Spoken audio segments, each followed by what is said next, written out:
ஒரு நாள் வறண்ட பூமியில் சூரியன் உதித்தது.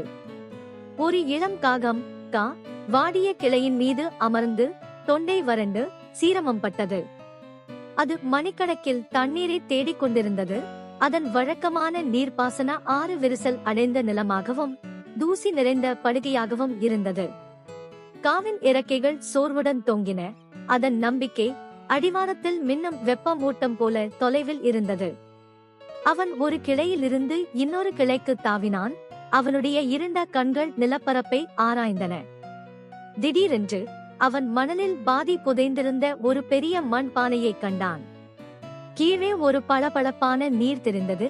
ஆனால் அது காவிற்கு எட்ட முடியாத ஆழத்தில் இருந்தது. அவன் பக்கவாட்டில் குத்த முயன்றான். அவன் குத்தும்போது சிறிய பயனற்ற பள்ளங்கள் மட்டுமே ஏற்பட்டன. ஏமாற்றம் அவனை வாட்டியது.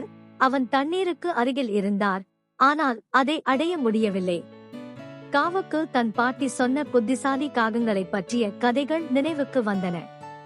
பின்னர் அவன் தண்ணீரை அடைய சரியான பாதையை யோசிக்கத் தொடங்கினான். அவன் சுற்றும் முற்றும் பார்த்தான். அவரது பார்வை பானைக்கு அருகில் இருந்த கூழாங்கற்களின் மீது பதிந்தது. திடீரென்று அவரது சிறிய புத்திசாலித்தனமான மூளையில் ஒரு யோசனை உதித்தது. அவன் தன் அலகில் ஒரு கூழாங்கல்லை எடுத்து பானையில் போட்டான். நீர்மட்டம் சற்று உயர்ந்தது. அவன் தொடர்ந்து கூழாங்கற்களை ஒன்றன் பின் ஒன்றாக பானையில் போட்டான்.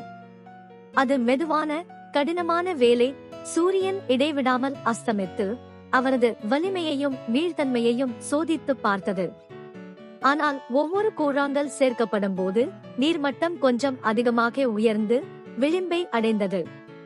இறுதியாக அதிக கடின உழைப்புக்கு பிறகு தனது அலகை குளிர்ந்த நீரில் நனைத்து வேகமாக குடித்தான்.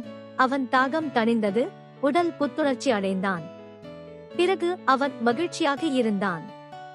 அவன் உயிர் பிழைத்தது மட்டுமல்லாமல் சவாலை முறியடித்து மிகச்சிறிய உயிரினம் கூட புத்திசாலித்தனத்தாலும் விடாமுயற்சியாலும் துன்பங்களை வெல்ல முடியும் என்பதை நிரூபித்தான்.